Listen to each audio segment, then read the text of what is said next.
Hey guys, welcome to my channel, or welcome back to my channel. If you don't know me, my name is Victoria. You can call me Vic, and it's October. I don't know where September went. It went by super fast. It was kind of a blur, but I thought I would get you guys up to date on all of the books that I read for the month of September. I did read 7 books in September, and I had quite a bit of variety in genres. I was starting to get into my fall reading mood, so I did start off with a little bit of horror, then I transitioned into fantasy, and honestly, the last book I read was just a little bit out of the blue. I'm not really sure where it came from, but I had really good books this past month. Honestly, only one of them was kind of like an okay book, but the others were really good, so it was just a really good reading month for me. So just jumping right into it, starting off this month, I really wanted to read something spooky. September is kind of the beginning of fall for me, at least, and so I wanted to get those spooky vibes, and I have this book that I've been holding on to since last fall, or maybe the fall before that. I've had it for a while. I bought it in like a big book haul one fall, and then I never read it, and it's such a spooky fall coated book that I couldn't bring myself to read it literally any other time of the year. So I've been waiting for this book, and that is Suburban Hell by Maureen Kilmer. Now this is a horror book, but I will say this is not a super serious horror book, so it's not very intense. Usually if I'm reading like true horror books, I feel a little bit anxious, a little on edge as I'm reading it, but that is not the case with this book. If you've ever read Grady Hendrix books, then the perfect descriptor for this would be if My Best Friend's Exorcism by Grady Hendrix had a baby with the Southern Book Club's Guide to Slaying Vampires. Like, that is the perfect combination of like what this book is. It is very much suburban horror and has a lot of quirky little jokes and quips thrown in, but the theme of the book is horror because someone is getting possessed. So in Suburban Hell, we are following this group of moms that live in this lovely little subdivision in the suburbs, and they're all really good friends, but they're kind of outcasts from the rest of the PTO mom groups, but they found friendship with each other, and they have these monthly wine nights where they meet and just have a girls' night with each other. On one particular wine night, the usual host, Liz, announces that she's going to build a she shed in the backyard so that they'll all have this dedicated place that they can meet for their wine nights and not have to worry about kids or husbands or anything like that. But as soon as Liz breaks ground in her backyard for the new she shed, this mysterious gas gets released and it smells like death. And not long after, our main character Amy starts to notice that Liz is acting a little bit weird. She has a few days where she's completely sick, she's not leaving her house, she looks awful and smells awful, and then out of the blue she's leaving her house looking gorgeous and having this attitude and confidence that they've never seen from her before. But along with Liz's surprising change of attitude and change of looks, Amy starts to notice that there's also some weird things going on. Her daughter is having nightmares, she feels like she's seeing things, and she feels like something dark is starting to follow her. Amy slowly realizes that something dark, paranormal, and potentially demonic is going on with her friend Liz, and it's up to her to convince the rest of her friends and their husbands that something is wrong before they lose their friend and their neighborhood forever. And honestly, this was just such a cute book. Like, it was so enjoyable to read.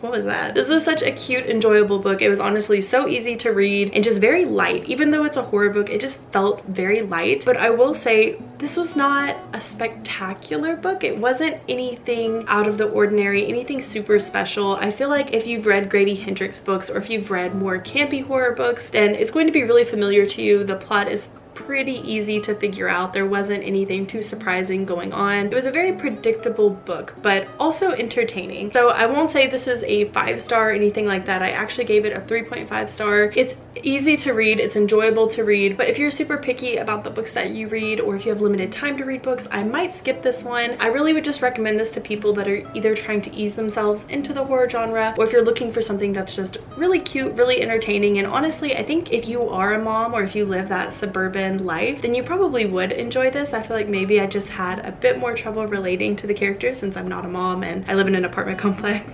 But it was a cute read, just nothing out of the ordinary. So since I started off September with that quirky little horror book, I wanted to keep going in the horror direction. So I decided to pick up a book that has been heavily recommended to me, but I just kind of been putting it off, and that is The Only Good Indians by Stephen Graham Jones. Now, this is more of a true horror book, I would say. I would really say that it's like a psychological horror meets a speculative horror or a paranormal horror. I was honestly a little bit surprised by this book. So this book is highly recommended recommended, but when I first started reading it, it was really hard to read. Like, it was confusing. The writing style just threw me off. It made me not want to read it, and I really just wanted to DNF it, but I kept having people tell me, like, just push through, it becomes amazing. And so I was trusting the process a little bit. If they hadn't told me that it was amazing, I would have just dropped it. It was really hard to read in the beginning, but it is so good. If you could just push through this book until the quarter mark or the third way through mark of the book, it will be worth it. Like, that first part is so difficult and I don't really know why, but as soon as you get to this one point in the book, and trust me, you'll know exactly what point I'm talking about, this book takes off. Everything changes. You think you know where the story is going. You think that this is like this kind of slow paced story, very predictable, and then everything blows up and you don't know what the fuck just happened, where the fuck the story's going,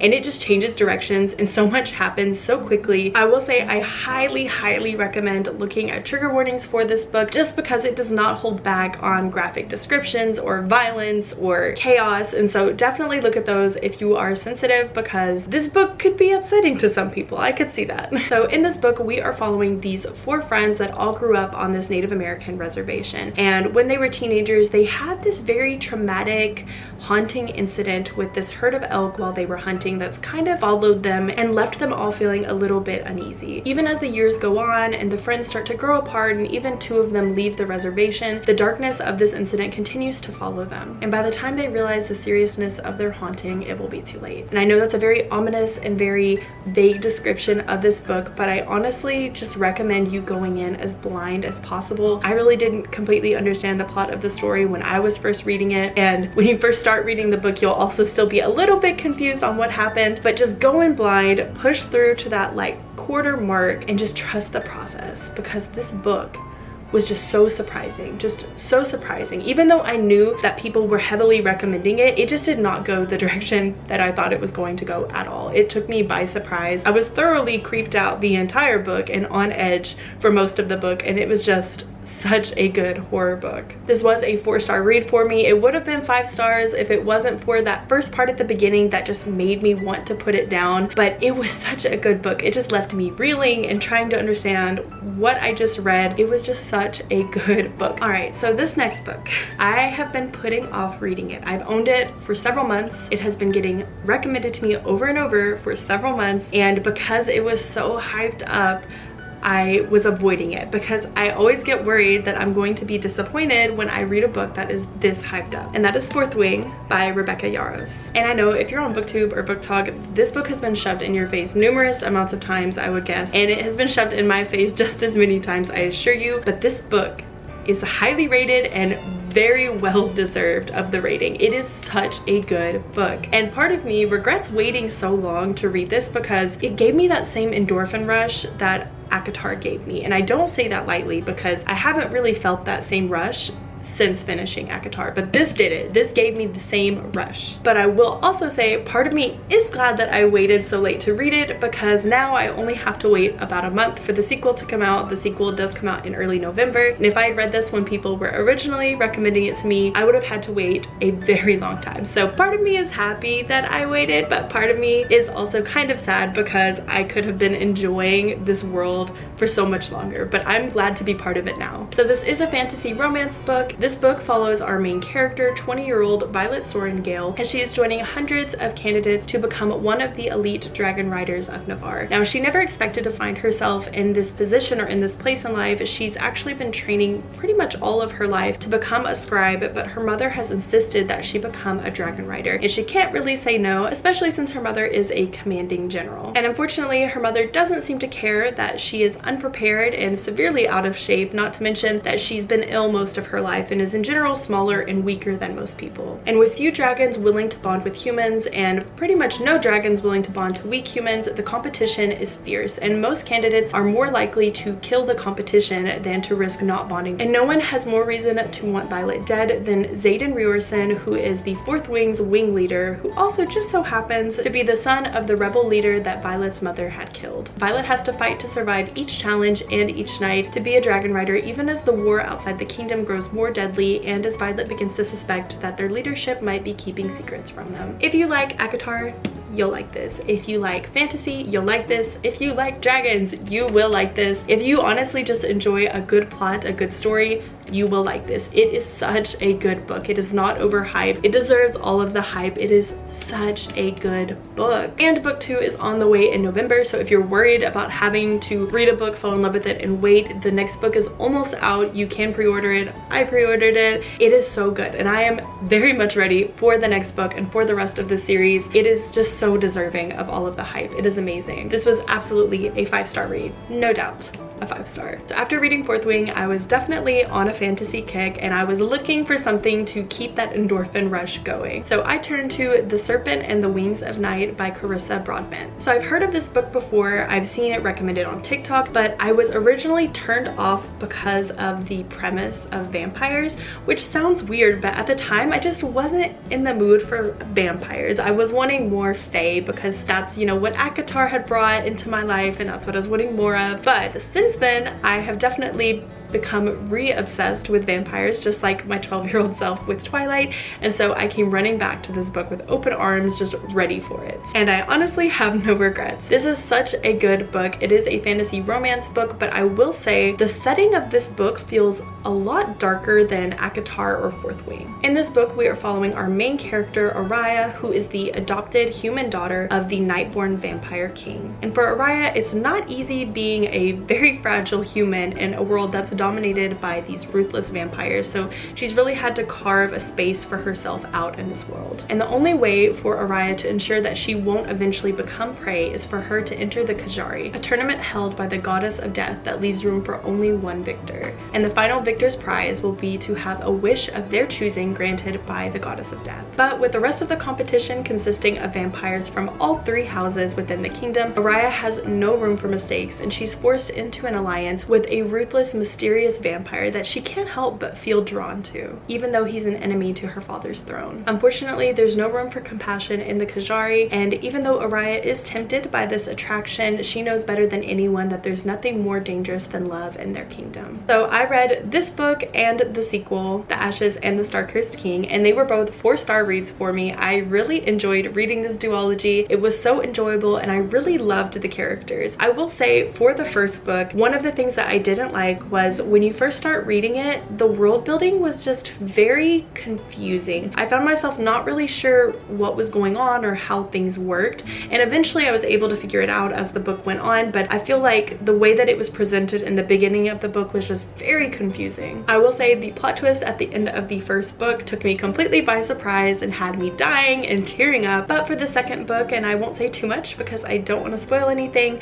but I did feel like some of the conflict in the second book just went on for a bit too long. I would have liked it cleaned up a little bit faster, but overall I really did enjoy this duology and this world, and I believe Carissa Broadbent is planning on adding more books in this world, and I really hope they follow the same characters just because I love them so much. I love their dynamic, I love the way that they work, the way that they act, and I just would love to see more of them. But this was a solid fantasy duology for me. I really enjoyed it, and I would still recommend this book. I just maybe take some time in the beginning of the first book to try to really understand what's going on because it was a bit confusing, but it was so good, and it is available on Kindle Unlimited, so if you have a Kindle Unlimited subscription, then you can read it there. So this next book was popping up all over my TikTok feed after I finished Fourth Wing, and I knew after waiting so long to read Fourth Wing that I was not going to want to wait again for another book that was being hyped up so much. This book was being compared to ACOTAR, being compared to Fourth Wing, and I wasn't gonna hesitate because I was chasing that high. So I downloaded the book onto my Kindle, and after I finished reading it, I immediately went and bought a physical copy and pre-ordered the sequel that's coming out, and that is Divine Rivals by Rebecca Ross. Now,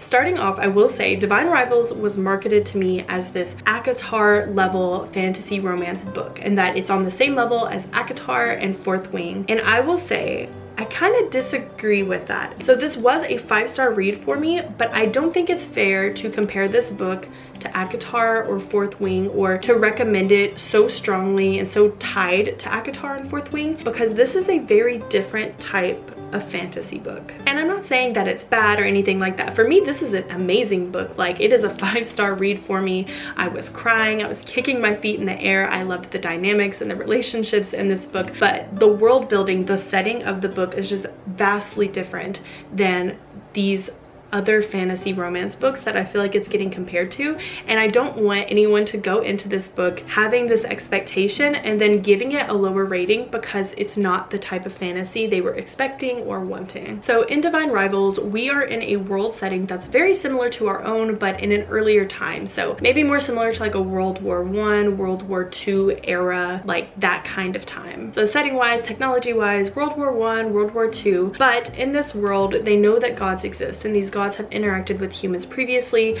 but they've been asleep for a long time. And in the beginning of this book, we're seeing that these two gods, a god and a goddess, have awoken from their sleep, and they've immediately started going to war, and they're recruiting humans to fight on each side to fight against each other. This has resulted in this very bloody, very dangerous war that is slowly starting to spread and create division amongst humans who are each choosing sides. In the middle of this, we have our main character Iris, who is saying goodbye to her older brother, who is choosing to leave and go fight for the goddess and leave his family behind. This is kind of a hard decision for Iris and her mother because they feel like he's choosing the goddess over their family, and that he's essentially choosing to go off into an almost sure death. After he leaves, Iris is kind of left in charge of their household, which is pretty difficult since their mother is an alcoholic who tends to sell their possessions to buy more alcohol, and Iris is doing all she can to keep everything together, but her main focus is trying to get a promotion at the newspaper place she works at, the Oath Gazette, to a columnist writer. But unfortunately for Iris, this isn't going to be the easiest task because she is up against her rival, Roman Kit, who is just as beautiful as he is an eloquent writer. But when Iris's brother goes missing on the front lines, her only way to cope with her current world crashing in around her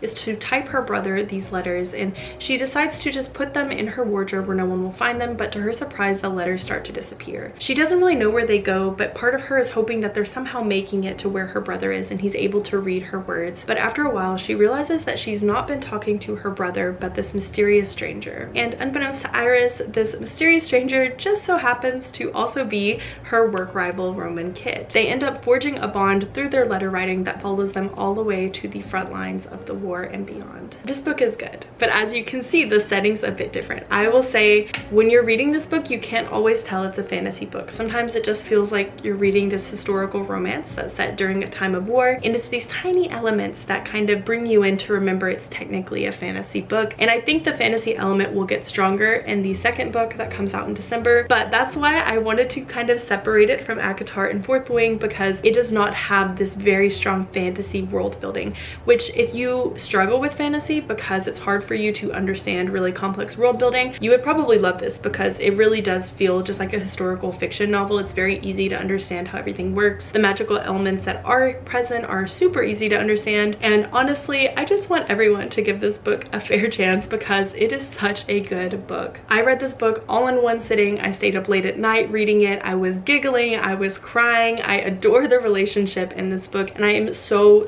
excited for the second book to come out. I'm actually probably going to go feral when the second book comes out because I just crave more of the relationship dynamic that's in this book and just more of these characters. Alright, so the last book that I read in September was The Great Alone by Kristen Hanna. Now this was one of my book of the month add-ons for September, and I honestly am not really sure what drew me to this book because this book is so random in comparison to my other reads for this month, and also random just compared to what I typically read in general, but I really just felt drawn to this book. This is a historical literary fiction book that is set in the middle of nowhere, Alaska during the 1970s. We're following the family of Ernst Albright, who was a prisoner of war during the Vietnam War, and he's returned home, but he is a very changed man. He's volatile, sometimes violent, almost always angry and paranoid, and he's having a hard time keeping jobs and staying in one place for a long time. So when Ernst learns that he has been left a large plot of land in Alaska by one of his buddies from war, he jumps at the chance to start fresh with his family and go someplace that the government and the normal expectations of society can't have an influence on him. Never mind that he nor his family have absolutely no idea how to survive in Alaska, let alone an Alaskan winter, with no electricity, no running water, and no nearby help. In this book, we're specifically following the point of view of Ernst's 13-year-old daughter Lenny, as she's kind of becoming hopeful that this move to Alaska will make things better for her family. She knows that her parents have a very passionate but volatile and sometimes dangerous relationship, and she's hoping this change of scenery will be good for her father and will allow them all to breathe again. And when they get there in the summer, things are starting to look up. Lenny's making friends, her parents seem happy, the locals are very friendly and fiercely independent, but very much willing trying to help them learn what they need to do to survive the winter. But as winter approaches and Alaska starts to descend into a near constant darkness, her father Ernst's mental state starts to deteriorate. He becomes more and more paranoid, more agitated, and Lenny starts to realize that the dangers of the Alaskan wilderness might not be anything in comparison to the dangers inside her home. And if they've learned anything during their short time in Alaska, it's that in the wild, there's no one to save you but yourself. This book was a journey. This book was a ride. It took me several days to read this book, not because it's not good, because this book is very, very good, but because it's so dark and it's so heavy. It has heavy themes of domestic violence, alcoholism, and paranoia, but it just turned into this heartbreaking and devastating, but also very beautiful story. And just seeing this family struggle through all of their issues and seeing Lenny trying to cope with her father's violence, it's so heartbreaking to watch a 13-year-old go through this. And we do end up following Lenny as she goes from being 13 up to 17 up to I think her late 20s or maybe early 30s, and just seeing the growth and seeing everything that she goes through. I don't know, it really bonds you to these characters. By the end of the book, I just adored Lenny, and it was hard to see everything that she went through, hard to see all of this pain, all of this struggle that she was going through. I will say, I just feel like this book is indescribable in a way, and I know that not everyone will love this book because it is heavy and it is a historical fiction, a more realistic book, but it is such a beautiful book. And I honestly, I want to read more from this author because this book really just enraptured me in such an unexpected way, and I really wasn't expecting it from a historical fiction book because I am usually a very strong fantasy person, but this just stole my heart. My only gripe with the book is that I feel like there was a part at the ending that they just cleaned it up a bit too nicely and too easily to really be believable, and I wish that they either would have skipped over that part or just left it out completely, just because it did throw me off a little bit. But that was literally my only gripe with the entire book. This book was a 4.5 stars for me. Now that is it for the books that I read in September. That was all 7 books. I'm kind of proud of myself. I feel like I read a lot for September, and it really put me in the it really put me in the mood to read even more for October. I'm hoping to get a lot more fantasy because fall and fantasy go hand in hand for me. But I hope you enjoyed this video. If you've read any of the books that I mentioned, please feel free to let me know what you thought of them down below, and feel free to let me know what you've been reading. I'm always looking for new book recommendations and new books to pick up. But if you liked this video, feel free to leave me a like down below, and if you want to see more videos like this or more of me in general, feel free to subscribe to my channel. But thank you so much for watching, and I'll see you guys next time. Bye!